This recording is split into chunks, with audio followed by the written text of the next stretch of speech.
Welcome back to my YouTube channel र म कहाँ जानेछु भने तपाईहरुलाई यो टाइटल हेरेर थाहा पाइसक्नुभयो होला र आज चाहिँ मेरो फर्स्ट ट्रिप हो र मलाई कस्तो धेरै एक्साइटेड पनि भइरहेछ अनि डर पनि लागिरहेको छ के तर केही छैन डर के आगे चाहिँ त्यही भने जस्तो कहिले न कहिले त हिँड्नु परिहाल्छ नि त हैन cheers with my black coffee मैले चाहिँ पहिला स्किन केयर केही पनि गर्दैन थिएँ स्किन केयर के हो भने त थाहा पनि थिएन र अहिले चाहिँ मैले स्किन केयर गर्न स्टार्ट गरेको छु र स्टार्टिङ नै मैले यो एनुवाबाट स्टार्ट गरेको छु रिजल्ट पनि राम्रै छ तर धेरै फरक त देखेको छैन किनभने मैले युज गरेको जम्मा 1 महिना हुन आँट्यो रिभ्यू देखेको अनुसार चाहिँ एकदम धेरै राम्रो छ भने थिएँ नि त सो अर्को कुरा हेर्नु न मेरो कस्तो क्युट परफ्युम यो चाहिँ मलाई भियतनामी साथीले गिफ्ट गरेको हो कस्तो खवाई छ नि सानो क्युट छ यसको स्मेल पनि मिठो छ हौ छिटो छिटो रेडी भएर निस्किनु पर्ने हुन्छ किनभने यहाँदेखि चाहिँ 2 घन्टा 30 मिनट जति लाग्छ त्यहाँ पुग्नलाई सो म चाहिँ यो कफी सकाएर रेडी भएर अनि फेरि भेट्छु है त म चाहिँ रेडी भएर निस्केको एकी चाहिँ म बस्ने ठाउँबाट 10 मिनट छ अनि सुर्केस पनि थियो के अनि सो म चाहिँ ट्याक्सीमा स्टेसनतिर लागेँ सररररर ट्याक्सीमा लागेँ म चाहिँ फाइनली घर नजिकको स्टेसनमा आइपुगेँ अनि अब यहाँ टिकट काटेर चाहिँ म अर्को स्टेसन जानुपर्छ अनि त्यो स्टेसनमा पुगेपछि चाहिँ मैले सिनकानसेनको टिकट काट्नुपर्छ सो म चाहिँ अब यहाँबाट निस्किन्छु यहाँबाट चाहिँ मलाई अर्को स्टेसन पुग्न 6-7 मिनट लाग्छ सो त्यहाँ पुगेर टिकट काटेर भित्र पसेर तपाईहरुसँग भेट्छु है अनि अर्को कुरा स्टेसनमा छ केही आवाज सुनेको छैन भन्नुहुन्छ भने यो चाहिँ मैले घरमा आएर भोइस ओभर गरेको हो यतिखेर मैले भोइस रेकर्ड गर्दै बनाएको थिएँ तर माइकै थिचेको रहेछ क्या त्यही भएर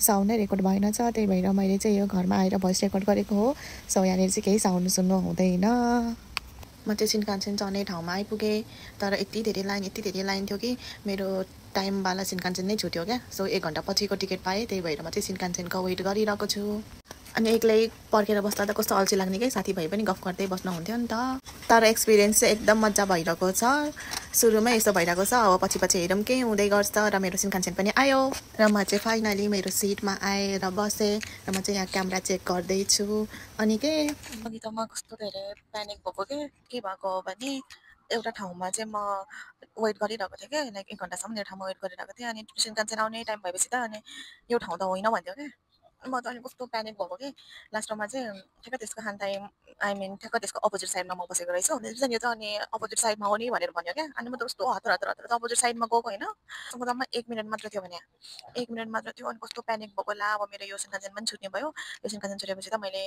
1 आवर नै वेट गर्नुपर्छ भनेर त म यस्तो छिटो कुदेको क्या यस्तो कुदेर अनि ठ्याक्कै पुगेँ क्या अनि फेरि अब यो जापानको सिनकानसेन ट्रेनहरू चाहिँ कस्तो भने 4-5 मिनट लाइक त्यस्तो अगाडि आइदिन्छ अनि ठ्याक्क टाइममा चाहिँ चल्दिहाल्छ क्या जम्मा 1 मिनट बाँकी थियो क्या अनि 1 मिनटमा ठ्याक्क अगाडि रोकेको देखेँ अनि ढोका लाउनु आँटिरहेको थियो उनीहरूले अनाउन्स गर्छ नि त ढोका लाउँछु भनेर अनि म त हतार कुदेर अनि छिरिहालेँ यस्तो कुदेको थिएँ नि त म अगाडि नै यस्तो धेरै प्यानिक भएर अनि सिटमा आउँदा त थररर कामिरहेको क्या अनि एक्लै हिँडेको एक्सपिरियन्स पनि भइरहेको छ खत्रै भइरहेको छ टाइमको एक्सपिरियन्स खत्रै भयो एक त सुरुमै आउँदाखेरि लेट भइहालेँ अर्को भनेको टाइम मिस्टेक गरेर 1 घन्टा कुरेँ अर्को भनेको झन्डै त्यो 1 घन्टा कुरेको पनि सिनकानसेन छुटेन मैले पनि भइरहेको छ र अब चाहिँ म ठ्याक्कै 1 घन्टामा चाहिँ पुग्छु र त्यहाँ पुगेर चाहिँ पहिला चाहिँ फ्रेस हुन्छु किनभने मेरो यति धेरै टाउको दुखेको छ म आज त्यहीँ बस्छु छ मैले स्टेसन यहाँबाट जानु बित्तिकै स्टेसनको छेउमा होटल बुक गरेको छु कस्तो हेरेँ क्या मलाई यो मान्छेले के भटभट्याएर भन्यो होला अहिले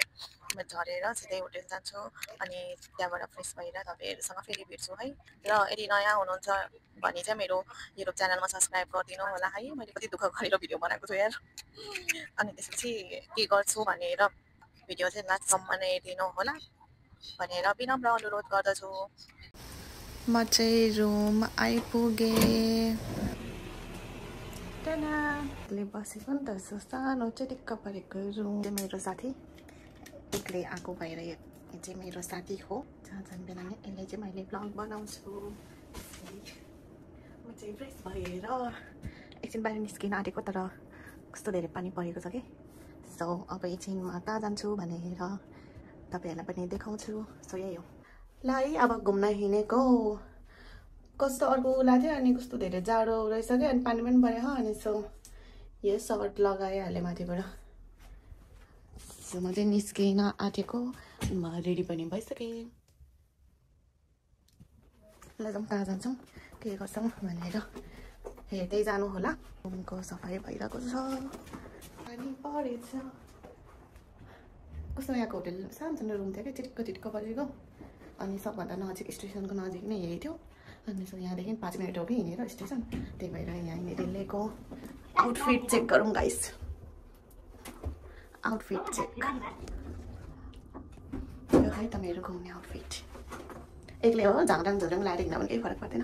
यस्तो छ वेदर चाहिँ, घुम्न चाहिँ निस्केको तर वेदर हेर गाइस, वेदर खतरा भएको। यस्तो दामी वेदर छ, मलाई त क्या रमाइलो लागिरहेको कि, कस्तो मजा लागेको छ, उस्तो लागेको छ कि कस्तो मजाले। अनि पानी परेको थियो नि त, अनि अहिले चाहिँ सिम छ। आइपुगेँ। अनि मान्छेहरूले अरू यत्रो राम्रो ठाउँ छ तर किन यामागुची गएको भन्नुहुन्छ भने यो चाहिँ प्योर गाउँ छ क्या, एकदम नेपालको भाइब्स, नेपाल जस्तो सो एकदम पिसफुल छ। त्यही भएर चाहिँ मैले यो ठाउँ रोजेको। कस्तो राम्रो हरियाली, वाह। अझै 15-20 मिनट हिँड्न बाँकी छ त्यो ठाउँमा पुग्नलाई। राम्रो ठाउँ छ। तपाईँहरूलाई एकदम पिस चाहिएको छ भने यामागुची आउनु होला। डु भिजिट जे ताइकिते कुरासा आउनु होला है, आउनु होला।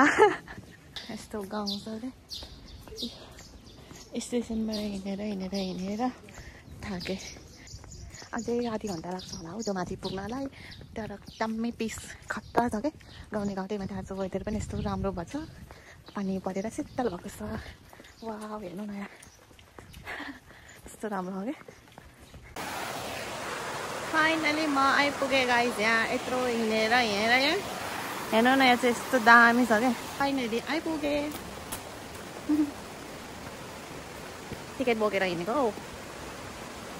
अनि कस्तो राम्रो वेदर छ कि, पिस भनेको त खतरा पिस छ। तपाईँहरूलाई एकदमै ओभर थिङ्किङ म जस्तै हुन्छ भने यो ठाउँमा आउनु होला। जङ्गलै जङ्गल छ तर कस्तो आनन्द छ भाइ। यो चाहिँ मेरो फाइनल डेस्टिनेसन हो। वाह यहाँनिर चाहिँ ब्लू कलर छ, राम्रो हो कि ठाउँ त। वाह हेर्नु न, यहाँ चाहिँ के हालेको हो र भने यति मात्रै चाहिँ कसरी ब्लू हुन्छ कि। यही हो गाइस मेरो फाइनल ठाउँ हेर्नको लागि चाहिँ म त्यहाँदेखि हिँड्दै आएको। अनि यो चाहिँ नजिक पनि छ नि त म बसेको ठाउँदेखि। सो यही हो। अब चाहिँ यहाँसम्म जाने, यस्तै नै घुम्छु। अनि कस्तो डर लाग्यो, तर यहाँ आएपछि चाहिँ डर पनि हरायो कि। त्यो अघि नै आउँदा त अलि मान्छे नै देखेको थिएन, 1-2 जना थियो। अनि अहिले त यहाँ मान्छे नै छ, हेर्न सक्नुहुन्छ। अनि म चाहिँ कस्तो थाकेको छु क्या। अनि अब एकछिन 1 राउन्ड घुमेर अनि फर्किन्छु। अनि फर्किँदा कफी खान्छु। वाह यस्तो दामी छ कि यो पानी। वाह कस्तो खतरा छ। My god, oh my god, सबै हुस्सो लागेको क्या, हुस्सो। मैले हेर्न आएको ठाउँ यही हो र म अलि भिडियो क्लिप राखिदिन्छु, हेर्नु होला।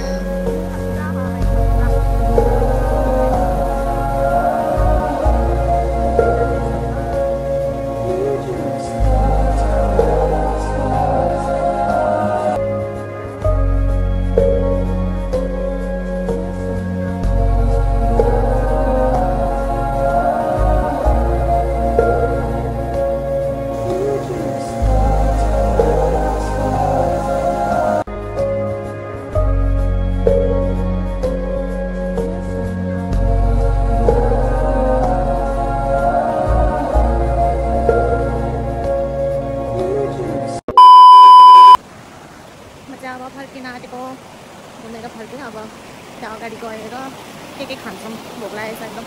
यस्तो दामी ठाउँ छ गाइस, यस्तो दामी ठाउँ छ। तपाईँहरूलाई पनि एकदम पिस ठाउँ होइन, अनि एकदम माइन्ड फ्रेस गर्ने ठाउँ, एकदम आनन्दको हुन्छ नि। भिडभाडदेखि टाढा बस्नु मन छ भने यो ठाउँ चाहिँ आउनु होला है। म चाहिँ पर्सनल एक्सपिरियन्स गरेको भएर चाहिँ यो ठाउँको लागि तपाईँहरूलाई भन्दैछु। यो चाहिँ सिन यामागुची हो, यो ठाउँ आउनु होला।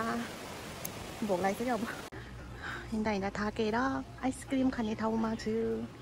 कस्तो दामी देखेको क्या, हेर्दै खाउँ लाग्ने।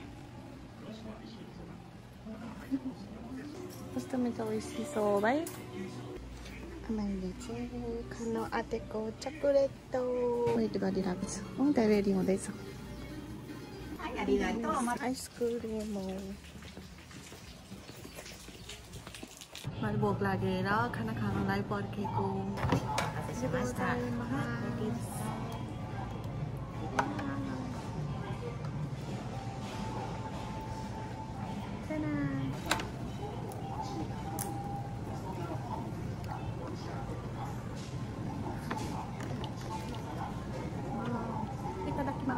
माम खायो है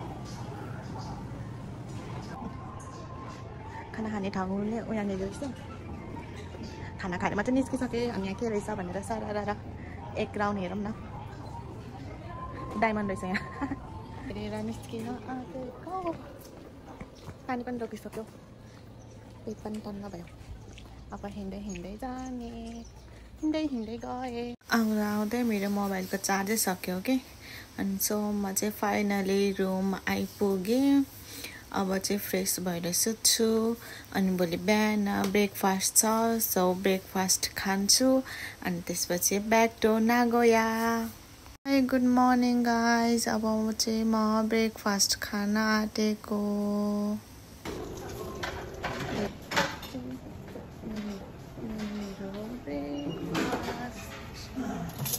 मैले खाना सुरु गरेँ है इतादाकिमास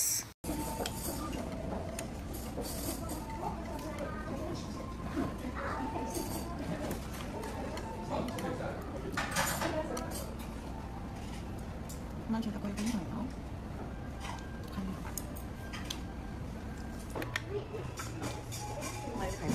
मैले लगभग पनि सकिसक्यो खाएर कोही पनि छैन म चाहिँ एगलाई खाएँ अनि त्यसपछि निस्केँ एगले ब्रेकफास्ट खाएँ अनि त्यसपछि निस्केँ ब्रेकफास्ट खाएर रुम आएँ अब चाहिँ म रेडी हुन्छु म चाहिँ निस्किनको लागि रेडी भइसकेँ कति धेरै रमाइलो भयो एक्लै घुम्न जाँदा स्ट्रगल पनि हुन्छ रमाइलो पनि हुन्छ नि त घर फर्किन आँटेको back to Nagoya guys like comment and subscribe गरिदिनु होला bye bye see you in next blog thank you for watching